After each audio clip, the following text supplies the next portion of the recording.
E o primeiro-ministro afirmou que pretende retomar a guerra na faixa de Gaza, apesar de ter aceito esse acordo.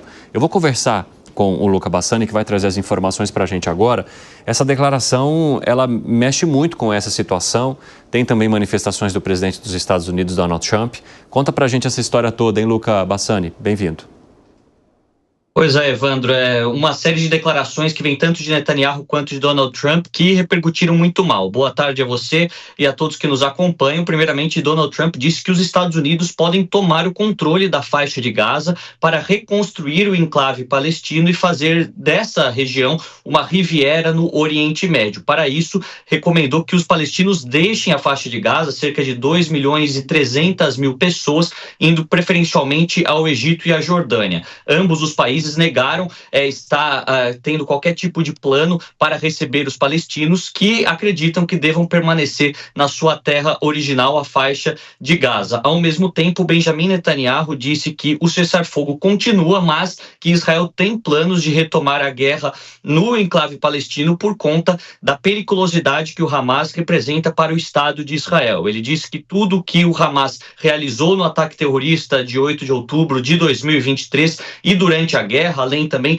da própria crueldade que realizam contra o povo palestino, faz com que este grupo seja incapaz de continuar administrando a faixa de Gaza e represente uma ameaça não só para Israel, mas para todo o Oriente Médio. Portanto, os objetivos de Israel seguem os mesmos: eliminar qualquer capacidade político e administrativa do grupo terrorista em Gaza. Todas essas repercussões têm feito vários aliados de Israel, inclusive, questionar qual seria a legitimidade dos Estados Unidos de tomar o controle da faixa de Gaza, dado que isso violaria uma série de acordos internacionais e também o direito internacional e a autodeterminação dos palestinos naquele território que é visto pela ONU como um território conjuntamente à Cisjordânia pertencente aos árabes palestinos. Tudo isso ainda não foi explicado em maior detalhe, quais seriam os planos dos Estados Unidos para reconstruir Gaza ou quando isso seria colocado em prática, mas a primeira leva de respostas foi bastante negativa e mostra que essa questão ainda precisa ser resolvida no âmbito internacional. Obrigado pelas informações, Luca Bassani. Um ótimo trabalho para você. Daqui a pouco eu vou analisar essa história aqui com os nossos amigos. Só quero trazer uma notícia que chegou há pouco. Parte do teto da igreja de São Francisco de Assis, no centro histórico de Salvador, desabou nesta quarta-feira, agora à tarde. Pelo menos uma pessoa morreu e outras 6 ficaram feridas. Equipes do Corpo de Bombeiros estão no local para identificar possíveis vítimas presas entre os destroços. Essas são imagens que chegaram para a gente, que nós compartilhamos com vocês agora. Vejam os estragos provocados após o desabamento desse teto. É um local muito conhecido, muito visitado, fica bem no centro histórico de Salvador. Muitas pessoas acabaram indo ao redor para acompanhar ali, tentar ajudar no resgate dessas pessoas, mas agora os profissionais estão atuando para ver se há mais gente que possa ser resgatada com vida desse local. Até agora, uma pessoa morta e 6 feridos. A gente vai atualizando essa informação para você. Vejam pela parte de dentro a quantidade de poeira e destroços que ficaram ali no chão da igreja após esse desabamento. Ainda não há informações sobre possíveis motivos. Nós estamos acompanhando a história e vamos trazer aqui atualizações para você ao longo do nosso 3 em 1. Agora eu quero começar a discussão e falar sobre essa situação envolvendo Benjamin Netanyahu, o presidente Donald Trump, e a possibilidade de retomada do conflito na faixa de Gaza. O primeiro-ministro Benjamin Netanyahu diz que não tem como o território de Israel sobreviver ou permanecer em segurança. Acho que sobreviver foi uma palavra muito forte, perdão. Permanecer ali em segurança com a faixa de Gaza, tendo a atuação do grupo terrorista Hamas naquele local. O presidente americano fala: os Estados Unidos precisam tomar esse local para trazer novamente qualidade de vida a essas pessoas e, nesse momento, elas precisariam seguir, então, para outros países como Egito e Jordânia, que já sinalizaram que não vão receber famílias da faixa de Gaza. Como é que você avalia esse conflito, hein, Gustavo Segré? Sinceramente, me surpreendeu, e não favoravelmente, porque é como se fosse o pessoal, não estou nem dizendo da cidade de São Paulo, do bairro Santo Amaro, vai ter que sair daí, vai ter que buscar outros bairros, porque esse lugar aí eu vou tomar conta. Não tem como fazer isso, não existe forma. Organismos internacionais vão se manifestar contrários com lógica, não tem leis internacionais que permitam fazer isso. Sinceramente, eu não entendi. O que poderia eventualmente fazer é uma aliança entre Israel e Estados Unidos para garantir a segurança. Exatamente. Mas não colocando as pessoas dizendo, a partir de agora, você vai pegar suas coisas, volta de novo para sair, porque a grande maioria da população já tinha sofrido um isolamento, teve que sair do território, voltou agora do território, e agora aparece Trump dizendo, não, eu vou ficar administrando como se fosse um resort. Não é. Então, me parece que é mais uma das afirmações de Trump que solta e deixa no universo e a gente vê. E esse caso extrapolou um pouco, na minha opinião. Ô Fábio Piperno, você vê com muita preocupação a manifestação de ambas as autoridades, seja de Benjamin Netanyahu, que acabou de assinar um acordo de cessar-fogo que já fala em retomada do conflito, seja na fala do presidente Donald Trump, que menciona o território como se fosse algo simples de se retomar, de alcançar, de colocar qualquer tipo de posse sobre um território que não pertence aos Estados Unidos.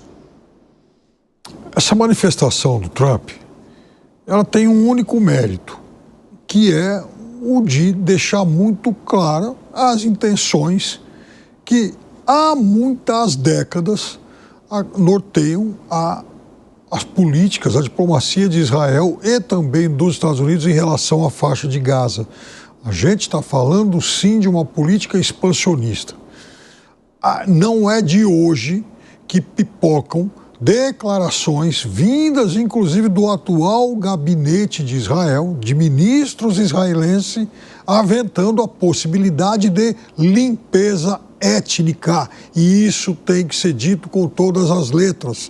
Não adianta mais querer dourar a pílula, querer fazer algum tipo de, rapapé diplomático aí para ocultar aquilo que de fato é. Ou seja, é uma política de limpeza étnica que vai de acordo com objetivos expansionistas de Israel. Agora, o presidente Trump, ele, nos últimos dias, ele tem espalhado o terror em relação a muitos outros países. Então está na hora também, e fez muito bem hoje o secretário-geral da ONU em repudiar de forma veemente isso, assim como o governo da Arábia Saudita. Há pouco, inclusive, eu publiquei no Twitter, elas retuitei o que diz o portal Arab News sobre isso, porque já passou da hora da gente deixar de tratar esses arroubos expansionistas e absolutamente autoritários de Trump simplesmente como bravatas. Ele falou, mas sabe como é, não vai ser bem assim. A gente está diante de alguém que, brinquei ontem, do novo guia genial dos povos, que quer tratar o mundo todo como se ele fosse o homem todo-poderoso e todos os outros países teriam que se comportar como cortesãos da sua vontade. A impressão que dá é que ele está olhando o mundo como se fosse uma maquete e ele vai tentando movimentar as peças ali de cima. Alan Gani, você sempre mencionou um posicionamento que você acompanhou de Donald Trump em períodos anteriores, em outras gestões, de não intervir ou de não se intrometer em conflitos externos que pudessem trazer qualquer resquício de má avaliação política para os americanos e para o presidente que eles colocaram ali no poder. Como é que você avalia esse novo posicionamento de Donald Trump, que está querendo colocar a mão em tudo e se enfiar em todo e quanto é conflito? Olha, me surpreendeu negativamente, inclusive um amigo meu que gosta muito do Trump, ou gostava muito do Trump, me manda uma mensagem falando assim, o Trump enlouqueceu, e eu faço das palavras deles a minha aqui, né? Justamente mexer num vespeiro. Porque, Evandro, não é tão simples você evacuar uma área, como o Segré bem colocou. Você tem pessoas ali com dificuldades de mobilidade, já tem uma vida instalada ali, e de repente você vai tirar à força essas pessoas. Esse é o primeiro ponto, né? Pense em você saindo do teu bairro, saindo da tua cidade. Você vai começar uma nova vida. Você tem pessoas que estão hospitalizadas. Como é que você evacua, né, uma área assim da noite para o dia? Esse é o primeiro ponto. Segundo ponto, os países vizinhos, então a gente está falando ali de Jordânia e Egito, né?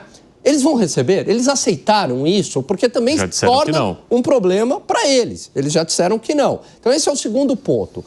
O terceiro ponto é que, se os Estados Unidos fizerem isso, se Donald Trump fizer isso, de fato, Evandro, vira um barril de pólvora a região. Aliás, a região já é um barril de pólvora. Então, como é que vai ser a reação de outros países árabes ali na região? Você acha que esses países vão aceitar ali tranquilamente a presença norte-americana, tirando os cidadãos da faixa de Gaza, indo para outros países? Esse é um outro ponto a se pensar. Quarto ponto, os Estados Unidos não conseguiram, vejam só, dominar o Afeganistão, não colocaram ordem no Afeganistão, tanto é que saiu em retirada depois de 20 anos, deixando 90 bilhões de dólares em equipamentos, e não dominaram o Iraque. Né? Não teve uma democracia iraquiana como se pretendia. Muito pelo contrário, o Iraque hoje é um país dominado por milícias. Foi a operação mais fracassada, eu acho, que nós acompanhamos. Exatamente. Então gastou-se ali bilhões de dólares. Se a gente somar o que os Estados Unidos gastaram nos últimos 20 anos, chega na casa de $1 trilhão. E resolveu alguma coisa? Não resolveu. Então, olha, de fato, eu gostava muito da política de Donald Trump no seu primeiro mandato, mas tem me surpreendido negativamente essa política externa dele. Fala, Zé, e a tua análise, qual é? Eu nem vou entrar no mérito da proposta dele, que é realmente absurda, inexequível.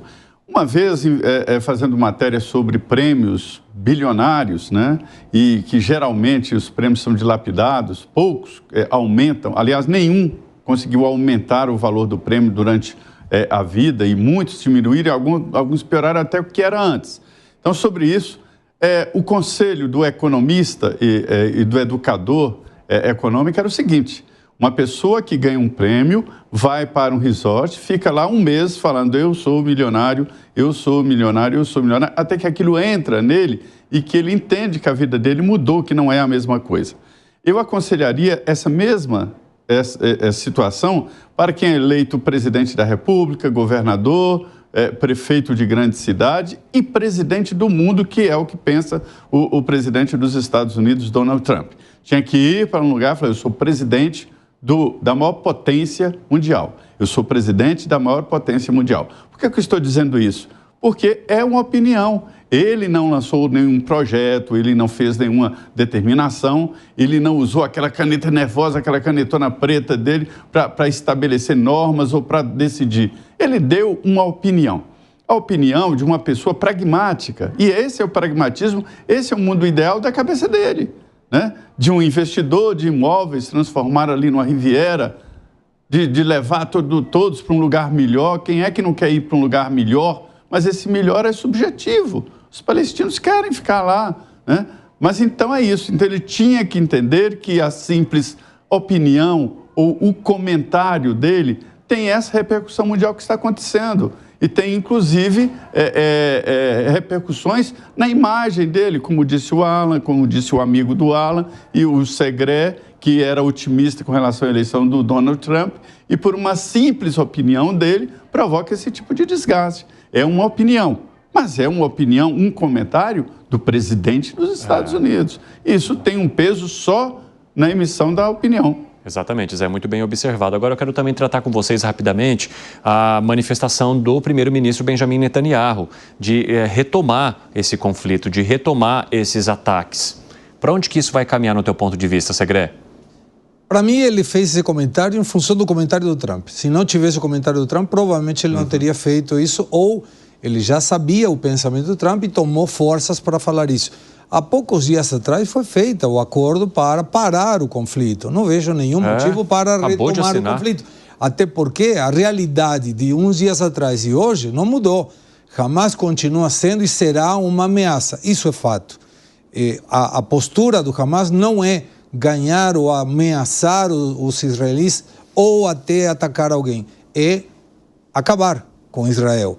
Então, enquanto eles estejam aí, esse risco vai existir. Se teve não vamos nos atacar, um cessar do fogo, e tem sequestrados que estão sendo reintegrados à sociedade conforme o acordo, não vejo por que essa afirmação. Só explica se ele se toma um poder em função do que o Trump mandou. Você acha, Gani?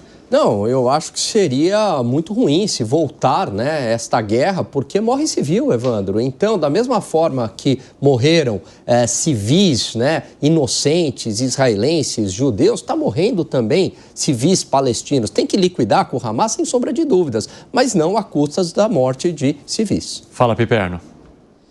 Bom, primeiro que o mundo se acovarda diante da impossibilidade de se estabelecer 2 estados para aquela, enfim, para aquela região. Porque, vejam só, hoje o que o líder da Internacional Extremista e o seu assecla, o seu dedicado coadjuvante, enfim, Netanyahu, fazem é acenar para essa limpeza étnica em Gaza, mas isso não vai parar, porque eles já falam, inclusive, em também mudar, dar um novo rumo lá para a Cisjordânia. Então, vejam, não é somente uma questão de vencer uma guerra, até porque se matam, enfim, palestinos há muitas décadas. Esse conflito não começou no 7 de outubro de 2023. A questão é manter essa política expansionista para promover essa limpeza étnica. E o mundo não pode se acovardar em relação a isso. Bom, pessoal, eu quero falar